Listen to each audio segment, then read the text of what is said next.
بالله من الشيطان الرجيم. بسم الله الرحمن الرحيم. وإن تعدوا نعمة الله لا تحصوها إن الله لغفور رحيم. اس میں اللہ تبارک و تعالیٰ نے اس بات کا ذکر فرمایا ہے کہ بندو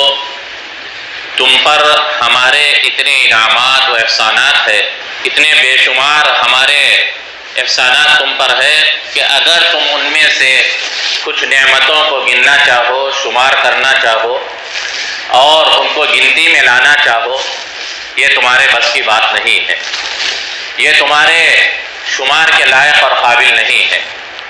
انسان پر اللہ تبارک و تعالیٰ کی اتنی بے شمار نعمتیں ہیں اور احسانات ہے کہ انسان اگر تھوڑا سا اس بات پر غور کرے کہ جو بندے کو اللہ کی جانب سے انعام ملا ہے، احسان ملا ہے،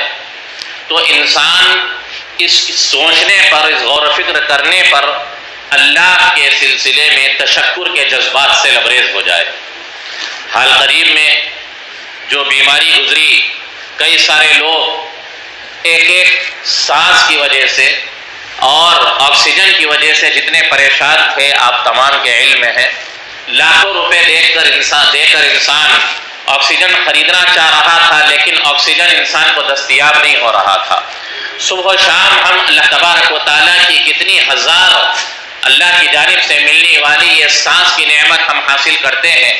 اور اللہ تبارک و تعالیٰ بغیر کسی مال کے، بغیر کسی عوض کے انسان کو مفت فراہم کر رہے ہیں. اور سانس ایک نہیں، ہزاروں کی تعداد میں اللہ تبارک و تعالیٰ انسان کو فراہم فرما رہے ہیں. پھر مزید انسان کی نافرمانی کے باوجود، انسان کی حکم عدولی کے باوجود، انسان کے احکام کے توڑنے کے باوجود اللہ تبارک و تعالیٰ یہ سانس کی نعمت انسان کو عطا فرما رہے ہیں. یہ اس وجہ سے کہنے کی ضرورت پیش آ رہی ہے کہ آج ہمارا مزاج یہ ہے کہ جو نعمت ہم کو حاصل ہے اس کا استحضار ہم کو نہیں ہے، اس کا احساس ہم کو نہیں ہے، اس کی قدردانی ہم کو نہیں ہے. جو چیزیں ملی ہوئی نہیں ہیں اس کے لیے ہم جو ہے فکر میں لگے ہوئے ہیں. جو ہمارے پاس ہے اس کا احساس نہیں،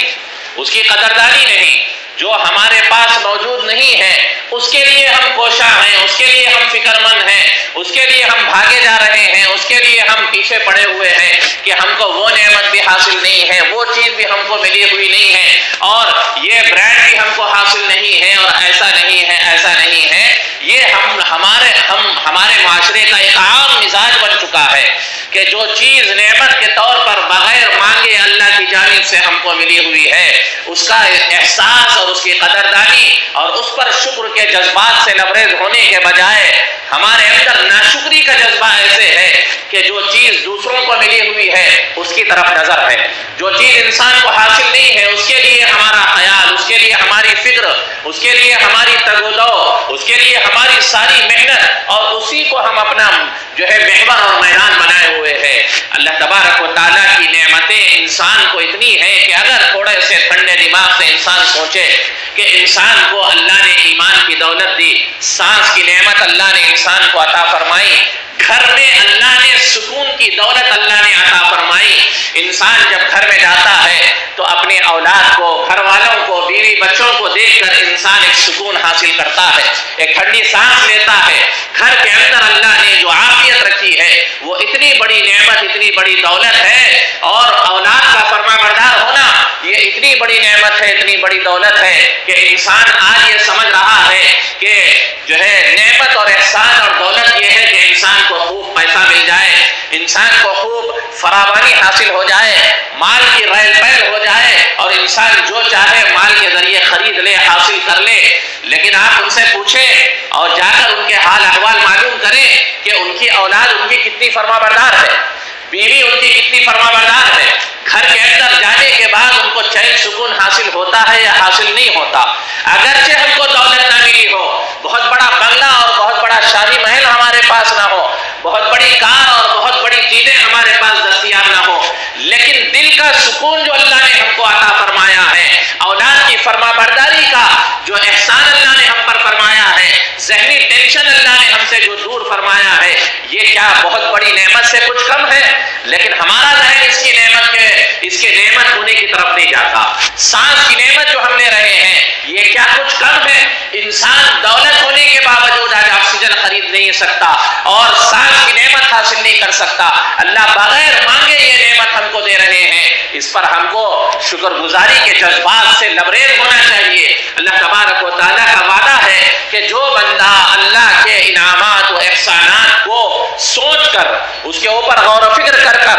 اپنے اندر احساس پیدا کرتا ہے، اپنے اندر تشکر کے جذبات پیدا کرتا ہے اور اس سوچنے کے بعد بے ساختہ اس کی زبان سے الحمدللہ کے کلمات نکل جاتے ہیں اور نہ ملی ہوئی چیز کے اوپر انسان کو شکوہ شکایت نہیں ہوتی، اللہ نے وعدہ فرمایا ہے کہ ہم اس کو مزید بڑھا کر دیں گے، ہم اس کی نعمتوں میں اضافہ کریں گے۔ جو بندہ اپنے پاس موجود نعمت پر اللہ کا شکر بجا لاتا ہے اور الحمدللہ کا ورد کرتا ہے، اللہ کا وعدہ ہے کہ اللہ تبارک و تعالیٰ ضرور بھی ضرور اس کی نعمت میں اضافہ کریں گے۔ لیکن ہمارے نزدیک نعمت کا جو کانسیپٹ ہے اور نعمت کا جو ہے خیال ہے، تصور ہے، اس کو تھوڑا سا بدلنے کی ضرورت ہے۔ ہم دنیا کے اندر نعمت صرف دولت کے مل جانے کو سمجھتے ہیں، ہم نعمت بڑی سے بڑی چیز حاصل ہو جانے کو ہم نعمت سمجھتے ہیں، شہرت مل جانے کو ہم بہت بڑا احسان اور نعمت سمجھتے ہیں۔ یہ بھی اللہ کی نعمت ہے لیکن یہی ساری نعمت نہیں ہے۔ ہم کو اپنے طور پر بہت ساری، بلکہ ہر بندے خدا کو بہت ساری نعمتیں انسان کو زندگی میں حاصل ہے۔ شیخ سعدی رحمت اللہ علیہ کا مشہور واقعہ آپ نے سنا ہوگا، آپ کے علم میں ہے کہ ایک مرتبہ وہ راستے سے جا رہے تھے، گزر رہے تھے، راستے میں ان کی چپل ٹوٹ گئی۔ ان کو دل میں خیال آیا، ارے کیسا میں انسان ہوں کہ چپل بھی میرے پاس میسر نہیں ہے، چپل بھی میرے پاس موجود نہیں ہے، اچھی سی چپل دیکھو، جو میرے پاس چپل تھی وہ بھی ٹوٹ گئی، اب پیدل چلنا پڑے گا اور بغیر چپل کے راستہ گزرنا پڑے گا۔ یہ تھوڑا سا شکوے والا خیال ان کے ذہن میں آ رہا تھا، ناشکری والی کیفیت تھوڑا سا دل میں پیدا ہو رہی تھی۔ اللہ تبارک و تعالیٰ کو آنکھ کھولنا تھا ان کے، تھوڑی دور ہی چلے تھے کہ ایک ایسا آدمی جس کے ہاتھ پیر نہیں تھے وہ گھسٹ گھسٹ کر زمین سے چل رہا تھا، اس کو دیکھتے ہی فوری طور پر ان کے ذہن میں جو ہے احساس ہوا، فوری طور پر ان کے ذہن کے اندر جو ہے ایک نورانی کیفیت پیدا ہوئی اور احساس ہوا کہ ارے میں تو میرے چپل کے ٹوٹنے پر اللہ کی ناشکری کر رہا تھا اور شکوہ شکایت کر رہا تھا، دیکھو سامنے والا بندہ اللہ کا ایسا ہے جس کو تو پیر ہی نہیں ہے، جو چلنے کے قابل ہی نہیں ہے۔ تو فوری طور پر جو ہے استغفار فرمایا اور اللہ تبارک و تعالیٰ کی حمد و ثنا میں مصروف کار ہو گئے اور اللہ کا شکر بجا لایا کہ اے پروردگارا مجھ سے غلطی ہو گئی اور میرا جو یہ خیال آیا یہ بہت بڑی غلطی تھی، نافرمانی تھی، اے اللہ آپ نے پیر کی نعمت جو مجھے دی ہے، چلنے کی جو صلاحیت آپ نے دی ہے، کسی کا محتاج نہیں رکھا، اگرچہ چپل ٹوٹی ہے کوئی بڑی بات نہیں ہے، بغیر چپل کے بھی میں چل سکتا ہوں، میری ضروریات پوری کر سکتا ہوں، کسی کی محتاجی اے اللہ آپ نے نہیں رکھی ہے، لیکن اے اللہ ناشکری سے بچا لیجیے۔ انسان اپنے اندر غور کرے کہ کیسی کیسی نعمتیں انسان کو حاصل ہے۔ نبی علیہ الصلوۃ والسلام نے اپنی ایک حدیث میں اس حقیقت سے بھی پردہ اٹھایا اور یہ بات بھی فرمائی کہ نعمتان مغبون فیہما کثیر من الناس الصحۃ والفراغ۔ اللہ کے نبی نے فرمایا بہت ساری نعمتیں انسان کو حاصل ہے لیکن خاص طور پر دو نعمتیں انسان کو اللہ کی جانب سے ایسے ملی ہے کہ بہت سارے انسان اس کے سلسلے میں لاپرواہی کا، غفلت کا شکار ہے، اس کا احساس ہی نہیں ہے، اس کے بارے میں انسان بڑے دھوکے میں پڑا ہوا ہے، خسارے کا شکار ہے۔ اللہ کے نبی نے فرمایا سب سے پہلی چیز صحت مند ہونا، انسان کا صحت مندی، انسان کو بیماریوں سے محفوظ رکھا اللہ نے، یہ اتنی بڑی نعمت ہے، اتنی بڑی دولت ہے کہ انسان اس کے سلسلے میں دھوکے میں پڑا ہوا ہے اور انسان خسارے اور گھاٹے کا شکار ہے۔ آپ ہسپتال جا کر دیکھ لیں،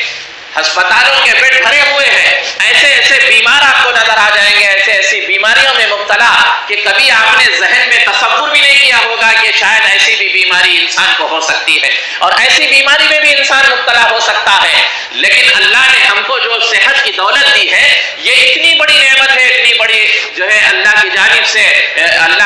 سے نعمت ہے کہ انسان اسی ایک دولت پر غور کر لے تو انسان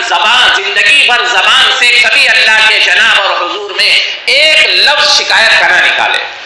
انسان صحت پر غور کرے. اسی طرح انسان کو جو فارغ وقت ملا ہے، انسان کو جو خالی وقت ملا ہے، یہ اللہ کی جانب سے بہت بڑی دولت ہے. دنیا کے اندر بے شمار لوگ ہیں، دیکھے جا کر کیسے زندگی گزارنے کے لیے، پیٹ بھرنے کے لیے صبح نکلتے ہیں تو شام میں گھر واپس لوٹ کر آتے ہیں، لیکن گھر کی پوری ضروریات پوری نہیں کر سکتے ایک دن میں. پورے 12 گھنٹے کام کرنے کے باوجود بھی، تھکے ہارے ہونے کے باوجود بھی ان کو ایسا خالی وقت نہیں ہے کہ تھوڑا سا آرام کر لیں اور تھوڑا سا اپنے گھر والوں کے ساتھ، بیوی بچوں کے ساتھ اچھا وقت گزار لیں. اگر وہ 12 گھنٹے محنت نہیں کریں گے تو ان کا پیٹ نہیں بھرے گا، گھر کا چولہا نہیں جلے گا، بال بچے بھوکے مر جائیں گے. یہ کیفیت ہے. اللہ کی نعمت پر غور کریں. اللہ نے کتنی بڑی ہم کو دولت دی ہے، کتنی بڑی ہم اللہ کی نعمت میں زندگی گزار رہے ہیں کہ 2 وقت کا 3 وقت کا پیٹ بھر کر اللہ ہم کو کھانا کھلا رہے ہیں. اور اللہ تبارک و تعالی ہم کو چھت عطا فرمائے ہیں دھوپ سے، اور اسی طرح دھول گرد سے، بارش سے بچنے کے لیے اللہ نے ہم کو گھر عطا فرمایا ہے. 2 وقت کی روزی اللہ دے رہے ہیں، پیٹ بھر کھلا رہے ہیں، اور فارغ وقت ہم کو اللہ تبارک و تعالی عطا فرما رہے ہیں. زندگی گزارنے کے لیے ایسی مشقت اور ایسی سخت محنت کرنے کی ہم کو ضرورت نہیں پڑ رہی ہے کہ 12 گھنٹے مسلسل بازار میں مزدوری کریں، بازار میں ٹھیلا منڈی کے پیچھے لگے رہیں، اس کے باوجود بھی 100-200 روپے ہم کو حاصل ہو اور وہ ہماری پوری ضروریات پوری نہ کر سکے. ایسی کیفیت میں بھی اللہ نے ہم کو نہیں رکھا ہے. تھوڑا سا غور کریں کتنی بڑی دولت، کتنی بڑی نعمت میں ہم زندگی گزار رہے ہیں. اسی لیے ہمارا یہ مزاج، ہمارا یہ کانسیپٹ ہم اپنے ذہن سے ختم کریں کہ دولت یہ ہے کہ ہم کو بہت بڑی شاہی بنگلہ ہم کو حاصل ہو جائے، بڑا کاروبار ہم کو حاصل ہو جائے، بڑی گاڑی ہم کو حاصل ہو جائے، اور بڑی ہمارے بڑے کاروبار ہو، بڑی دولت کی ریل پہل ہو، ہم جو چاہے کریں، ایسی کیفیت ہم کو حاصل ہو جائے. یہ جو ہمارے ذہن میں نعمت اور دولت کا تصور ہے اور خیال ہے اور کانسیپٹ ہے، اس کو ختم کرنے کی ضرورت ہے. انسان یہ دیکھے کہ اللہ نے مجھے سانس کی دولت دی، ایمان کی دولت دی، نماز پڑھنے کی توفیق دی اور ذکر کرنے کی توفیق دی، اللہ کے کلام کے پڑھنے کی اللہ نے توفیق دی، اور گھر میں چین و سکون اللہ نے عطا فرمایا ہے، دل کے اندر اللہ نے عافیت اور سکون رکھا ہے، اولاد کو فرما بردار بنایا ہے، بیوی بچوں کو اللہ نے فرما بردار بنایا ہے. یہ دنیا کی دولتوں سے کوئی کم دولت نہیں ہے جو انسان کو حاصل ہے. جو اسی لیے میں نے 2 لفظوں میں بات کہی، اس پر غور کریں اور اس کو یاد رکھیں کہ جو نعمت ملی ہے اس پر انسان شکر گزاری کرے، اس کی قدردانی کرے، اس کا احساس اپنے اندر پیدا کرے اور الحمدللہ کا ورد رکھے. اور جو چیزیں انسان کو حاصل نہیں ہے اس کی فکر نہ کرے، اس کے بارے میں زیادہ تگ و دو نہ کرے، اس کے بارے میں زیادہ بھاگ دوڑ نہ کرے. اللہ سے دعا کرے، اگر مل جائے تو شکر بجا لائے، نہ ملے تو اس کے اوپر کوئی شکوہ شکایت نہ ہو، اس کے بارے میں کوئی زیادہ بھاگ دوڑ نہ ہو. بس یہ چیز ہے جو ہمارے لیے ضروری ہے. اللہ نے فرمایا وَإِن تَعُدُّوا نِعْمَةَ اللَّهِ لَا تُحْصُوهَا، اگر تم اللہ کی نعمتوں کو شمار کرنا چاہو، اللہ کی نعمتوں کو گننا چاہو، تم اس کو شمار نہیں کر سکتے، تم ان کو گن نہیں سکتے. بس اللہ کے نبی صلی اللہ علیہ وسلم نے بات فرمائی کہ الحمدللہ یہ اللہ کی نعمتوں کے شکر بجا آوری کا سب سے بہترین طریقہ ہے. جو بندہ الحمدللہ کا ورد رکھتا ہے لیکن صرف زبان سے نہیں، ذہن و دماغ میں یہ خیال جما کر کہ میں اللہ کی تعریف اور اللہ کی حمد و ثنا اور اللہ کی بڑائی جو بیان کر رہا ہوں وہ تشکر کے جذبات کے ساتھ اور اللہ تبارک و تعالیٰ کے انعامات و احسانات کو یاد کر کر اس کو ذہن میں لا کر میں الحمدللہ کہہ کر اللہ کا شکر بجا لا رہا ہوں. یہ اللہ تبارک و تعالیٰ کی نعمتوں کی شکر بجا آوری کا سب سے بہترین طریقہ ہے. اسی لیے ہمارے اللہ والوں نے اور بڑوں نے بھی طریقہ بتایا ہے کہ روزانہ صبح میں الحمدللہ کی 100 تسبیح پڑھے، لیکن صرف تسبیح نہ ہلائے، ذہن و دماغ سے اللہ کی طرف دھیان ہو، ذہن و دماغ میں یہ تصور ہو کہ اللہ کی نعمتوں کی شکر بجا آوری میں کر رہا ہوں. اللہ تبارک و تعالی ہم سب کو اپنی دی ہوئی نعمتوں کا احساس اور اس کی قدردانی اور اس کے شکر گزاری کی توفیق نصیب فرمائے، اور زندگی بھر اللہ تبارک و تعالی اپنی ناشکری سے اور شکوہ شکایات کرنے سے اللہ ہم سب کی حفاظت فرمائے اور محفوظ فرمائے. وآخر دعوانا ان الحمدللہ رب العالمین.